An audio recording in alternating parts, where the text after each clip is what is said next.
नमस्कार। लोकसेवाको तयारीमा एकदमै मेहनत गरिरहनुभएका सबै साथीहरूलाई स्वागत छ। आजको यो बसाइमा हामी नेपालको संविधानलाई यस्तो तरिकाले चिरफार गर्नेछौँ कि एमसिक्यूमा आउने एउटा पनि प्रश्न नजरबाट छुट्ने छैन। ल, तयार हुनुहुन्छ त?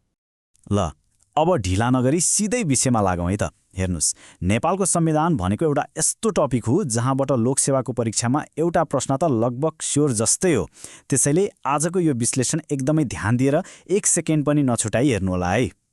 आज हामी के हेर्छौँ त? सुरुमा हामी केही आधारभूत तथ्यहरूबाट सुरु गर्नेछौँ। त्यसपछि मुख्य संवैधानिक सिद्धान्तहरू, राज्यको संरचना, महत्त्वपूर्ण संवैधानिक निकायहरू र अन्त्यमा सबैभन्दा महत्त्वपूर्ण केही एमसिक्यू अभ्यास पनि गर्नेछौँ। ल, अब सुरु गरौँ पहिलो खण्डबाट। अब हामी जुन मिति र सङ्ख्याहरूको कुरा गर्छौँ ती परीक्षाका लागि गोल्डन पोइन्ट्स हुन्। मतलब यिनीहरूलाई जसरी पनि याद गर्नै पर्छ है। सबैभन्दा पहिलो र सबैभन्दा महत्त्वपूर्ण कुरा संविधान जारी भएको मिति। यो हो विक्रम सम्वत 2072 साल असोज 3 गते, अर्थात् सेप्टेम्बर 20, 2015। यो मिति त यति धेरै पटक सोधिएको छ कि यो एउटा क्लासिक प्रश्न नै हो।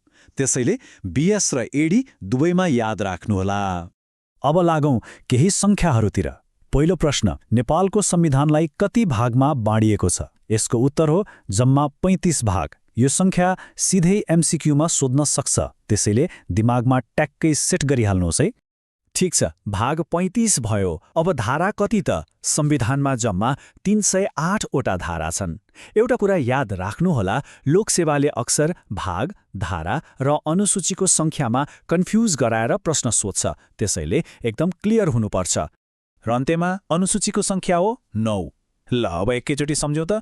353089। फेरि भन्नुहोस्, 353089। 35 भाग, 308 धारा र 9 अनुसूची। यो तीनवटा सङ्ख्या त मस्ट रिमेम्बर हो, जसरी पनि सम्झिनुहोस्।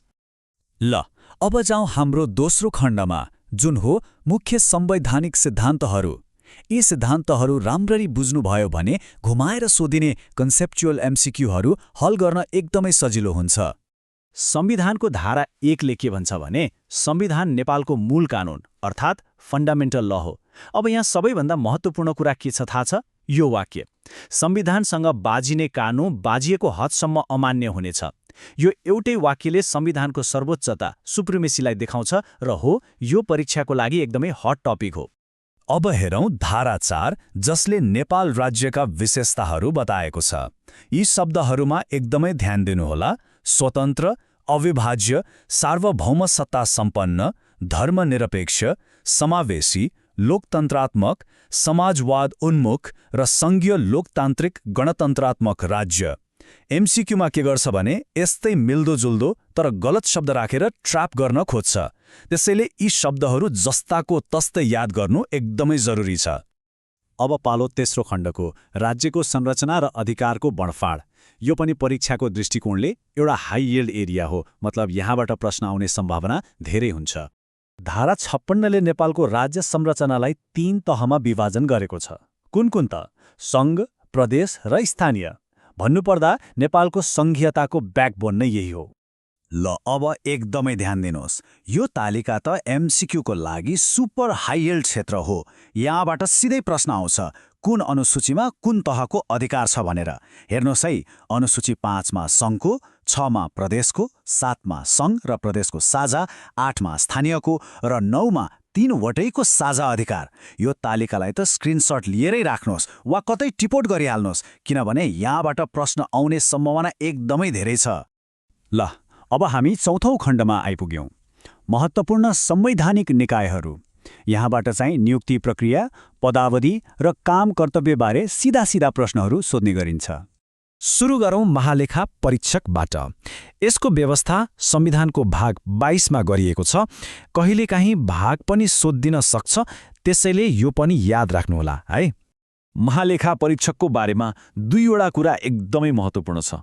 पहिलो, नियुक्ति कसले गर्छ? राष्ट्रपतिले, तर संवैधानिक परिषदको सिफारिसमा। र दोस्रो, पदावधि कति हुन्छ? 6 वर्ष। यो 6 वर्षको अवधि त फ्रिक्वेन्टली आस्क्ड क्वेसन हो, यसमा त स्टार मार्क लगाइहाल्नुस्। अब कुरा गरौँ लोकसेवा आयोगको। जसको व्यवस्था भाग 23मा छ। यो त हामी सबैको लागि सबैभन्दा चासोको र महत्त्वपूर्ण निकाय भइहाल्यो, होइन त? यसको मुख्य काम के हो त? निजामती सेवाको लागि योग्य उम्मेद्वार छनौट गर्न, परीक्षा सञ्चालन गर्ने। हाम्रो यो तयारी यात्रामा यो आयोगको भूमिका कति महत्त्वपूर्ण छ त्यो त हामी सबैलाई थाहा छँदैछ। अर्को महत्त्वपूर्ण निकाय हो निर्वाचन आयोग, जसको व्यवस्था भाग 24मा गरिएको छ। भागहरू पनि याद राख्दै जानुहोला है, 22, 23, 24। यहाँ पनि दुईवटा की पोइन्ट्स छन्, ध्यान दिनुहोला। पहिलो, यसको संरचना। आयोगमा 1 जना प्रमुख आयुक्त र अरू 4 जना आयुक्तहरू हुन्छन्।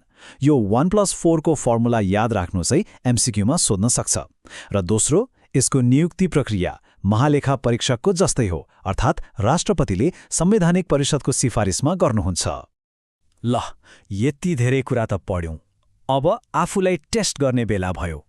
हामीले पढेका कुराहरू कतिको याद भयो भनेर जाँच्नको लागि अब केही ऱ्यापिड फायर एमसीक्यू अभ्यास गरौँ। ल, पहिलो प्रश्न। नेपालको महालेखा परीक्षकको पदावधि कति हुन्छ?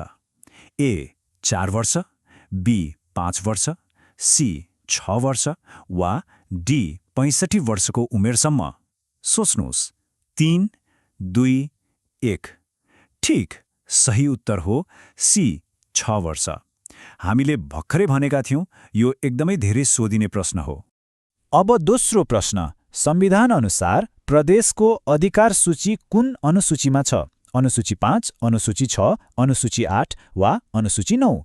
ल, सोच्नुहोस्। 3, 2, 1 हो। यसको सही उत्तर हो बी, अनुसूची 6।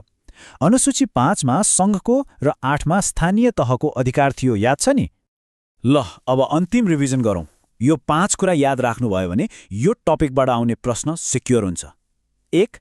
जारी मिति 2072 असोज 3 अनि सङ्ख्याहरू 35, 308, 9।